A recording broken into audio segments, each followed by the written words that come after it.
Chứ mong bốn chấm I prai cho mùi nâng am you prai cho mùi nâng are we prai cho mùi nâng are they prai cho mùi nâng are he she it prai cho mùi nâng is ok số sợi bóng vông phải mật này riêng nông sáng lấy bạn ngày nít chấm dọc to be nó không bị sang lấy cả na kinh nghiệm to be cứ nó không present nó nằm về miền bây giờ như thi từ đó past miền am is are was were been này chẳng đó bóng bốn be chẳng đó bóng bốn tại trong này tí nít chấm dọc tại am is are được prac nâng bây giờ present simple đây bạn ok tạo bóng bốn mà mới tạo ở cái này bạn chẳng kể là sub to be nè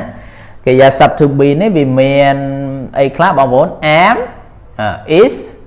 hay nắng are bằng 4 bạn am is are chiaประเภท này cái giá sub to be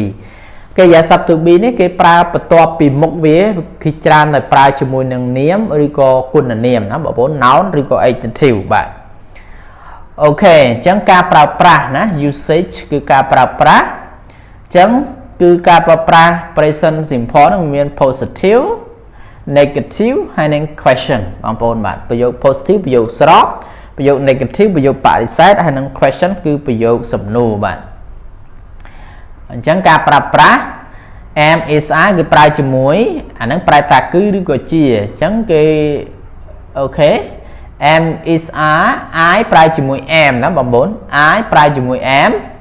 you pra cho muối nắng are you prai cho mùi I prai cho mùi am you prai cho mùi nâng are hay we prai cho mùi nâng are đấy we prai cho mùi are they có prai cho mùi nâng are đấy they prai cho mùi are he she it prai cho mùi nâng is nó bằng 4 bạn chứ bằng 4 chấm I prai cho mùi nâng am you prai cho mùi nâng are we prai cho mùi nâng are they prai cho mùi nâng are he she it prai cho mùi nâng is chẳng u đó tha I am an English teacher nè I am an English teacher nhóm cứ chia kêu bằng riêng nè I am an English teacher nhóm cứ chia kêu bằng riêng chẳng ai bằng bốn khơi prai cho mùi em ấy I am nè mới biết you are a student nè you are a student nè anh cứ chia sẻ chẳng you cứ prai cho mùi nè are nè you prai cho mùi are you are a student bạn một tiết we are classmatesយើងគឺជាមិត្តរួមថ្នាក់ឃើញ we ប្រើជាមួយ are បងប្អូន we are classmates យើងគឺជាមិត្តរួមថ្នាក់ they are classmates ណា they are classmates ពួកគេគឺជាមិត្តរួមថ្នាក់ they are classmates ពួកគេគឺជាមិត្តរួមថ្នាក់ it is a book ណា it is a book វាគឺជាសៀវភៅអញ្ចឹងគាត់ដាក់គាត់គឺជា he is a student នាងគឺជាគ្រូពេទ្យចឹងទៅ she is a doctor ចឹងទៅហ្នឹងគឺប្រើជាមួយ is ណាបងប្អូនបាទចឹងការប្រើប្រាស់ជាមួយនឹងសព្ទនាមទម្រង់ខ្លីចឹង I ប្រើជាមួយ am you ប្រើជាមួយនឹង are we ប្រើជាមួយនឹង are they ប្រើជាមួយនឹង are he she it ប្រើជាមួយនឹង is ឧទាហរណ៍ថា I'm an English teacher ឃើញគេប្រើពាក្យ I am ក៏បាន am ក៏បានដែលគេប្រើទម្រង់ខ្លី I'm an English teacher you are a student អ្នកគឺជាសិស្ស we are classmates ពួកយើងគឺជាមិត្តរួមថ្នាក់ they classmates ពួកគេគឺជាមិត្តរួមថ្នាក់ it's a book he she ចឹង it's a book វាគឺជាសៀវភៅដាក់គាត់ជាអីគាត់គឺជាគ្រូពេទ្យ he's a doctor នាងគឺជាគិលានុបដ្ឋាយិកា she's a nurse ចឹងទៅ she's a nurse ចឹងទៅហ្នឹងគឺជាទម្រង់ខ្លីណាអាខាងដើមមិញគឺបងប្អូនសរសេរទម្រង់វែងណាអូខេការប្រើប្រាស់ជាមួយទម្រង់បដិសេធណាទម្រង់បដិសេធគឺប្រើ am not ណា I ដាក់ am ហើយ not មក you are not ចឹងទៅ we are not they are not he she it is not ណាឬក៏ isn't ណាបាទឧទាហរណ៍ថា I'm not an English teacher ខ្ញុំមិនមែនជាគ្រូបង្រៀនទេ I'm not an English teacher ខ្ញុំមិនមែនជាគ្រូបង្រៀនទេ you are not a student អ្នកឯងមិនមែនជាសិស្សទេ we are not classmates ពួកយើងមិនមែនជាមិត្តរួមថ្នាក់ទេ they not classmates ពួកគេមិនមែនជាមិត្តរួមថ្នាក់ទេ it's not a book វាមិនមែនជាសភៅទេឬក៏គាត់មិនមែនជាគ្រូពេទ្យទេ he's not doctor នាងមិនមែនជាគិលានុបដ្ឋាយិកាទេ she's not a nurse ចឹងទៅបាទចឹងការប្រើប្រាស់ជាមួយនឹងទម្រង់សំណួរបងប្អូនចាំថាកាលណាគេប្រើប្រាស់ជាមួយនឹងទម្រង់សំណួរ to be ហ្នឹងគឺគេលើកដាក់នៅខាងដើម subject បាទវាដើរតួជាទម្រង់សំណួរចឹង I'm an English teacher ខ្ញុំគឺជាគ្រូបង្រៀនភាសាអង់គ្លេសឬare you a student are you a student តើអ្នកគឺជាសិស្សឬទៀត are we classmate ពួកយើងជាមិត្តរួមថ្នាក់ឬ are they classmate ពួកគេគឺជាមិត្តរួមថ្នាក់ឬ is he she it ណែ is it a book តើវាគឺជាសភៅឬក៏ is he a doctor គាត់គឺជាគ្រូពេទ្យឬ is she a nurse នាងគឺជាគិលានុបដ្ឋាយិកាឬគឺជាប្រភេទនៃការប្រើប្រាស់ប្រយោគ to be ដែលបងប្អូនអ្នករៀនវេយ្យាករណ៍ដំបូងបងប្អូនគួរតែឆ្វេងយល់ដើម្បីបានជាប្រយោជន៍ក្នុងការរៀនវេយ្យាករណ៍ខ្ពស់ទៅមុខទៀតបើយើងអត់ចេះអាទៀតហ្នឹងក៏ទៅរៀនពីមុខវាពិបាកដែរពីព្រោះវា relate គ្នាវាជាប់ពាក់ព័ន្ធគ្នាបាទអូខេបាយបាយជួបគ្នានៅវីដេអូក្រោយទៀតបាយបាយបាទ feel like ប្រែថាប្រាថ្នាឬក៏មានបំណង feel like ប្រាថ្នាឬក៏មានបំណងបាទឧទាហរណ៍ថា do you feel like visiting Dara and Koi ណា do you feel like visiting Dara and Koi តើបងឯងនឹងមានបំណងឬក៏មានប្រាថ្នាទៅសួរសុខទុក្ខតារានិងលោកកុយទេសួស្តីបងប្អូនប្រិមិត្តបាទក្នុងថ្ងៃនេះខ្ញុំយកវិធីផ្សំពាក្យអង់គ្លេសបាទដោយពាក្យ fall out អានេះមកពាក្យ fall បូក out ណា fair បូក up ណា fine បូក out ណាសិតតែជាប្រភេទនៃខ្លឹមសារនៃពាក្យដែលបងប្អូនត្រូវតែចេះពូពាក្យហ្នឹងមកពាក្យទេតែបូកចូលគ្នាទៅមានអត្ថន័យផ្សេងបាទបងប្អូនមកមើលមេរៀនយើងតែម្ដងបាទឧទាហរណ៍ទី1គឺពាក្យ make ហ្នឹងប្រែថាធ្វើ up ហ្នឹងប្រែថាឡើងណា make up មិនប្រែថាធ្វើឡើងទេប្រែតាក់តែងឬក៏តែងបាទបងប្អូនមើលឧទាហរណ៍ទៅយល់ហើយបាទ make up បាទឧទាហរណ៍ថា he has the ability to make up a story while he is telling it ណា while he is telling it មានន័យថាម៉េចគាត់នឹងមានសមត្ថភាពណាអាចតាក់តែងនៅរឿងនៅពេលដែលឬក៏ខណៈដែលគាត់នឹងកំពុងនិយាយរឿងវាកំពុងប្រាប់រឿងគឺកំពុងនិទានរឿងហ្នឹងគឺគាត់មានសមត្ថភាពនិពន្ធតែងរឿងហ្នឹងទៅជារឿងបានណាបាទសមត្ថភាពខ្លាំងបាទមួយទៀតបងប្អូនបាទមួយទៀតគឺពាក្យ make use of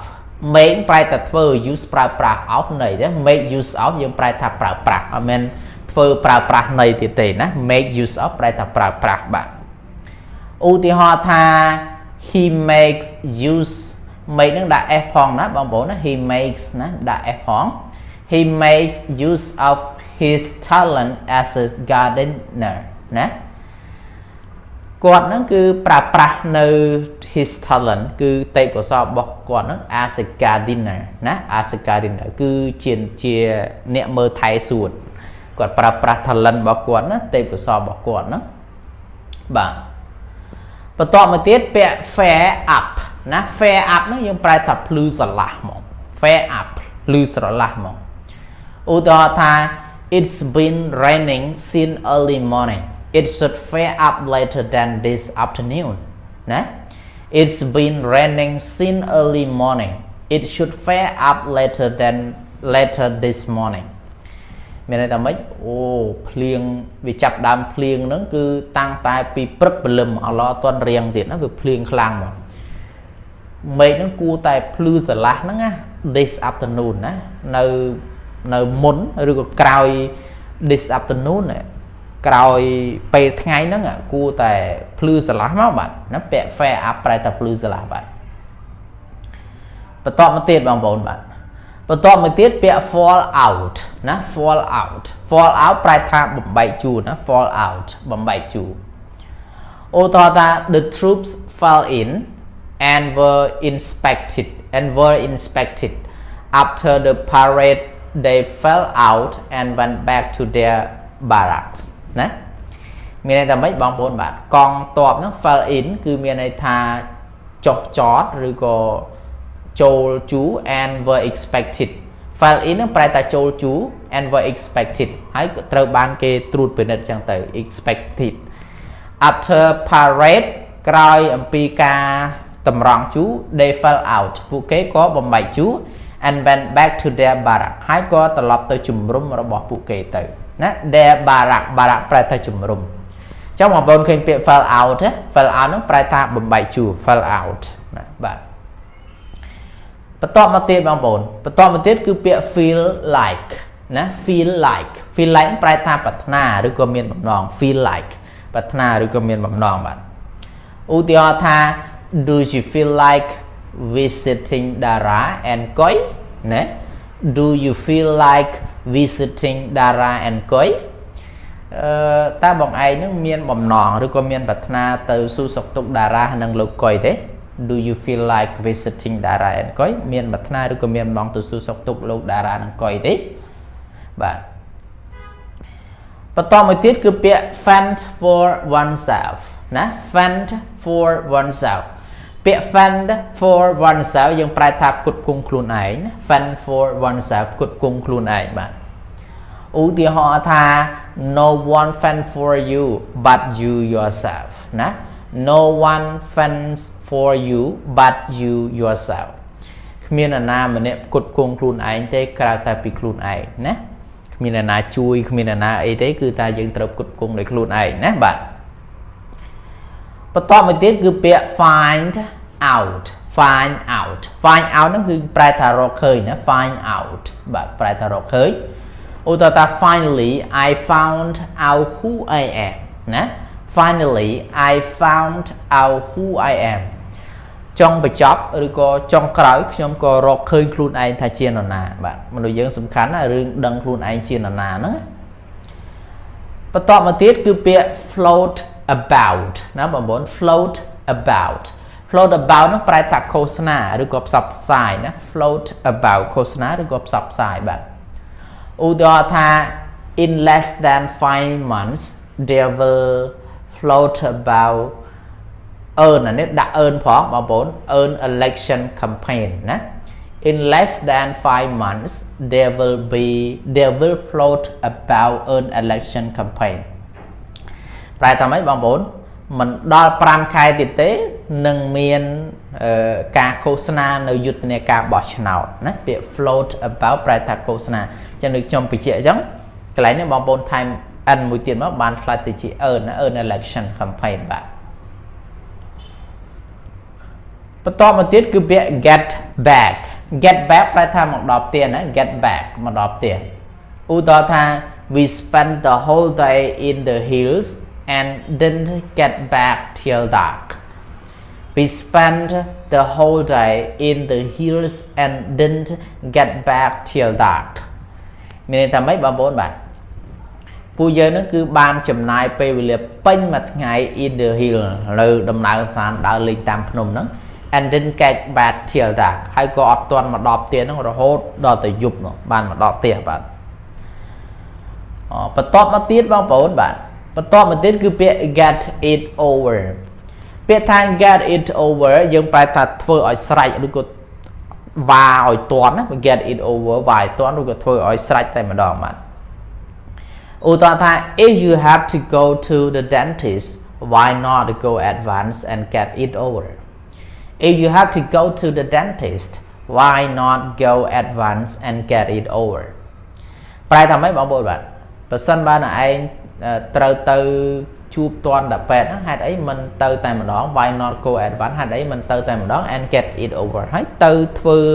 ថ្មិញធ្វើអីហ្នឹងឲ្យវាស្រេចតែម្ដងទៅមិនបាច់ទៅ2 3ដងណាអញ្ចឹងពាក្យថា why not get advance ប្រែថាមិនទៅតែម្ដងណា and get it over ហើយធ្វើវាឲ្យស្រេចបាច់ទៅបាទអូខេដូច្នេះវិធីក្នុងការផ្សំពាក្យក្នុងភាសាអង់គ្លេសមានប្រមាណប៉ុណ្ណឹងសង្ឃឹមថាបានជាប្រយោជន៍សម្រាប់បងប្អូនអ្នកសិក្សានៅមេរៀនភាសាអង់គ្លេសបាទបាយបាយជួបគ្នានៅវីដេអូក្រោយទៀតបាយ